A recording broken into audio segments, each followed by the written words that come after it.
तो हमारा अगला प्रश्न है प्रश्न नंबर पहले का तीसरा पार्ट।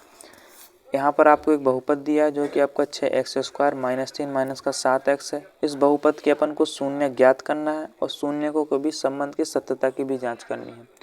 चलिए अपन इसे हल करते हैं। तो हल करने से पहले यहाँ पर जो आपके बहुपद दिया है इसको अपन जो है सही क्रम में लिख लेते हैं। तो अपन इसको लिख सकते हैं 6x² माइनस का 7x माइनस का 3। अब जो है क्या हुआ, आपका जो है बहुपद था वो आपका सही क्रम में लिख गया। सही क्रम में कैसे लिखते, जो आपका बहुपद होता है, जो आपकी चर होती हैं, चर की घातांक को आरोही क्रम में या अवरोही क्रम में लिखा जाता है। जैसे यहाँ x की घात 2 है, फिर यहाँ x की घात 1 आ गया, यहाँ x की घात 0 है, इस प्रकार से। तो यहाँ पर अपन ने जो इसको सही करके लिख लिया और अपन इसकी तुलना इसके व्यापक रूप से करा देंगे। तो लिखेंगे बहुपद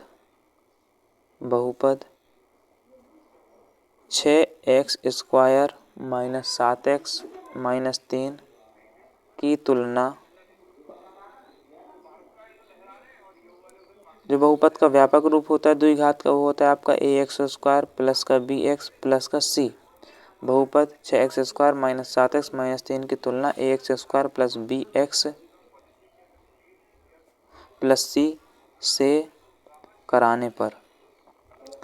अब अपन इस बहुपद की तुलना इससे कराएंगे तो यहाँ आप देखें, यहाँ पर x² का गुणांक आपका a है, लेकिन यहाँ पर x² गुणांक आपका कितना है, 6 है। तो यहाँ से आप तुलना करें तो आपका जो a बराबर हो जाएगा वो आपका a बराबर 6 आ जाएगा। इसी प्रकार यहाँ देखें, आपका जो x का गुणांक है, x का गुणांक आपका b है, और यहाँ पर जो x का गुणांक वो आपका माइनस का 7 है, तो यहाँ b बराबर माइनस का 7 आ जाएगा। यहाँ c क्या है, अचर पद है, लेकिन यहाँ अचर पद आपका माइनस का 3 है, तो c बराबर आपका माइनस का 3 हो जाएगा। तो यहाँ से हमने क्या किया, जो बहुपद के जो a और b और c का मान था, इससे हमने बहुपद की जो है इसकी व्यापक रूप से तुलना करके a b c के मान निकाल लिए। अब a b c के मान निकालने के बाद अपन क्या करेंगे, जो आपका बहुपद है जो कि आपका 6x² माइनस का 7x माइनस का 3, इसके अपन गुणनखंड करेंगे। तो गुणनखंड कैसे करेंगे, तो गुणनखंड करने के लिए आप यहाँ देखें, यहाँ है आपका 6x² माइनस 7x माइनस का 3। यदि आप 6 का गुणा 3 में करो तो 6 3 आपका 18 होता है। तो अपन को ऐसी कोई संख्याएं चाहिए जिनका मैं क्या करूं, गुणा करूं, तो आपका 18 आ जाए। और उन संख्याओं को, ये क्या है, माइनस का चिन्ह है, यदि उन संख्याओं को घटा दूं तो मेरा कितना आ जाए, 7 आ जाए। तो यहाँ पर आपकी कौन कौन सी संख्या है, तो यहाँ पर आप 9 और 2 को ले सकते हैं, 9 और 2। यदि आप 9 और 2 का क्या करें, गुणा कर दें, तो आपको कितना हो जाएगा, 18 हो जाएगा। और यदि आप 9 में से 2 को घटा दें तो आपका 7 आ जाएगा। तो यहाँ पर लिखेंगे 6x² माइनस 7 को मैं लिख सकता हूँ 9 माइनस का 2, यहाँ x आ जाएगा माइनस का 3। अब आप यहाँ से कर सकते हैं, आपका हो जाएगा 6x² माइनस का कोष्टक के अंदर गुणा होगा तो प्लस की संख्या माइनस में और माइनस की संख्या प्लस में, तो ये प्लस की है तो माइनस का आपका 9 आ जाएगा, और x का गुणा इसके साथ तो 9x। इसी प्रकार माइनस का 2 है तो यहाँ प्लस का 2 आ जाएगा, x का गुणा करोगे तो 2x हो जाएगा, माइनस का 3 है। अब आप यहाँ से देखें, यहाँ पर आपका क्या कॉमन हो रहा है, यहाँ 3 कॉमन हो रहा है और x यहाँ दोनों में, तो यहाँ से अपन 3 और x को कॉमन ले लेंगे। 3 को कॉमन लिया तो यहाँ आपका 2 बचेगा, 3 का 6 में भाग लगाओगे तो 2 बार जाएगा तो 2 आ जाएगा। x का इसमें लगाओगे तो आपका जो है 1 x बच जाएगा। इसी प्रकार से 3 का भाग 3 में, 3 3 9 तो 3 आया, और 3 x जो है आपका x चला जाएगा, तो यहाँ पर x नहीं आएगा। इसी प्रकार से आप यहाँ पर देखें, यहाँ क्या कॉमन हो रहा है, तो कुछ नहीं, यहाँ पर अपन प्लस का 1 कॉमन ले लेते हैं। तो प्लस का 1 कॉमन लेंगे तो यहाँ 2x आएगा और यहाँ माइनस का 3 आ जाएगा। अब आप यहाँ देखें, यहाँ पर दोनों तरफ आपका जो 2x माइनस का 3 एक कोष्टक में आ जाएगा, क्योंकि ये कॉमन हो गया, और बचा क्या, 3x प्लस का 1, तो एक कोष्टक में 3x प्लस के 1 को अपन लिख देंगे। यहाँ से हमने क्या कर लिया, इसके गुणनखंड कर लिए। अब गुणनखंड करने के बाद क्या करेंगे, इन गुणनखंडों को 0 के बराबर कर देंगे। तो लिखेंगे 2x माइनस का 3 जो है आपका 0 के बराबर कर दिया। तो यहाँ से हमारा आ गया जो आपका 2x है वो बराबर आ जाएगा आपका माइनस का 3, उस तरफ जाएगा तो प्लस का 3 हो जाएगा, तो x बराबर क्या बचेगा, 2 आपका नीचे आ जाएगा तो 3/2। जो आपका x का मान आ गया वो आ गया आपका 3/2, यानी कि 1 शून्य का आपका निकल आया। इसी प्रकार से हम दूसरे गुणनखंड को 0 के बराबर करें। दूसरा गुणनखंड है आपका 3x प्लस का 1, 0 के बराबर किया, तो यहाँ से 3x बराबर हो गया आपका प्लस का 1 और दूसरी तरफ जाएगा तो माइनस का 1। यहाँ से 3 उस तरफ चलाएगा तो x बराबर आपका -3 आ जाएगा। यहाँ से हमने क्या कर लिए, इन दोनों के शून्यक निकाल लिए। तो लिखेंगे शून्यक हमारे पास क्या है, यहाँ पर जो शून्यक है वो है हमारे 3/2 और यहाँ पर -1/3। शून्यक आपके क्या है 3/2 और -1/3, ये आपके यहाँ पर शून्यक निकल आए। अब शून्यक निकलने के बाद अपन इसके संबंध के सत्यता की जांच करते हैं। तो संबंध के सत्यता की जांच कैसे करेंगे, तो चलिए अपन यहाँ पर लिखते हैं संबंध के सत्यता की जांच। संबंध के सत्यता की जांच, संबंध के सत्यता की जांच। संबंध के सत्यता की जांच कैसे करेंगे, तो यहाँ पर जो हमने शून्यक निकाले हैं, जो यहाँ पर शून्यक है 3/2 -1/3, इन दोनों के यदि मैं जोड़ दूं और जो सूत्र के द्वारा अपन शून्यकों का योग निकालते उसके द्वारा इन दोनों का योग यदि उसके द्वारा निकाला गया योग के बराबर है तो अपना उत्तर सही हो जाएगा। इसी प्रकार हम गुणा के द्वारा भी चेक कर लेंगे। तो अब संबंध के सत्यता की जांच में हम लिखेंगे शून्यकों का योग। तो यहाँ हम करेंगे शून्यकों का योग, शून्यकों का योग।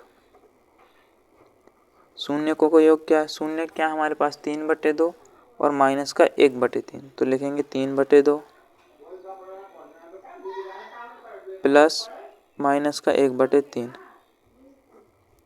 प्लस माइनस आपका जो माइनस हो जाएगा तो यहाँ से आ जाएगा आपका 3/2 -1/3। आप यहाँ से क्या करो लासा लोगे तो यहाँ आपका जो 6 आ जाएगा। इस केस में तो 3 आ गया, 3 का गुणा 3 में करोगे तो 9 आ जाएगा इधर। माइनस इसका भाग इसमें दोगे 2 बार जाएगा, 2 का गुणा 1 में करोगे 2 ही आएगा।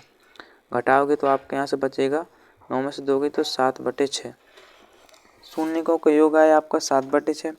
इसी प्रकार अपन सूत्र के द्वारा यानी कि अल्फा प्लस बीटा करके देखें तो अल्फा प्लस बीटा जो कि होता है आपका -b/a, -b/a। तो b क्या है, b और a का मान हमने जो है तुलना करके निकाला था। तो आप यहाँ से देख सकते हैं जो आपका b और a का मान क्या है। तो यहाँ का जो आपका b का मान है वो -7 है और जो आपका a का मान है, a का मान आपका निकल करके आया था यहाँ पर कितना, a का मान जो कि आपका कितना है 6 है। तो यहाँ पर हम लिख देंगे कि जो आपका b है, b आपका -7 है। तो माइनस यहाँ पहले से लगा तो b जो है आपका -7 ही है बटे a का मान आपका 6 है। अब आप यहाँ देखें जो माइनस का गुणा यदि अंदर होगा तो यहाँ प्लस हो जाएगा, तो प्लस का 7/6। अब आप यहाँ से देख सकते हैं जो शून्यकों का योग था वो आपका 7/6 आया था और अल्फा प्लस बीटा करके देखा तो भी 7/6 आया। यानी कि शून्यकों का योग के आधार पर आपका जो सही है। और अपन क्या करेंगे शून्यकों का गुणनफल करके देखते हैं। तो लिखेंगे शून्यकों का गुणनफल, शून्यकों का गुणनफल। शून्यकों का गुणनफल करेंगे। शून्यकों का गुणनफल क्या है, यहाँ दोनों शून्यक हैं, इन दोनों शून्यकों को गुणा कर देंगे तो 3/2 गुणा -1/3 आ जाएगा आपका। तो गुणा करोगे तो इसका गुणा इसमें करोगे तो -3 आ जाएगा और इसका आप इसमें करोगे तो 6 आ जाएगा। यानी कि जो शून्यकों का गुणनफल है माइनस का आपका 3/6। आप इसको काट के लिख भी सकते हो, जैसे आपने 3 से यदि आप जो 6 को काटोगे तो ऊपर आपका 1 बचेगा, नीचे आपका कितना बच जाएगा 2, तो -1/2 भी आ सकता है। ये भी हमारा क्या गलत नहीं, ये भी अपना सही है। और शून्यकों का गुणनफल हम जो अल्फा इंटू बीटा करके देखें, अल्फा इंटू बीटा जो कि आपका सूत्र के द्वारा होता है वो होता है आपका अल्फा इंटू बीटा यानी कि c/a। c क्या है, c आपका अचर पद है, a आपका x² का गुणांक है। तो c का मान कितना है, c का मान हमने ऊपर निकाला था जो कि आपका था कितना -3। आप यहाँ से देख सकते हैं कि जो आपका c का मान है वो आपका कितना है, c का मान यहाँ आपका -3 है और a का मान आपका 6 है। तो यहाँ से लिखेंगे जो आपका c बराबर वो आपका -3 है और a का मान आपका क्या हो गया 6 हो गया। अब आप यहाँ से देख सकते हैं जो हमने शून्यकों का गुणन किया तो आपका -3/6 आया और अल्फा इंटू बीटा किया तो भी आपका -3/6 आया। यानी कि संबंध के सत्ता की जांच के आधार पर हम कह सकते हैं कि अतः उत्तर सही है। तो लिखेंगे अतः उत्तर सही है, अतः उत्तर सही है। तो इसी के साथ आपका प्रश्न नंबर 1 का थर्ड पार्ट भी कंप्लीट होता है। मैं उम्मीद करता हूँ कि आपको वीडियो पसंद आई होगी। यदि आपको वीडियो पसंद आई है तो हमारे चैनल को ज़्यादा से ज़्यादा लाइक शेयर और सब्सक्राइब जरूर करें। धन्यवाद।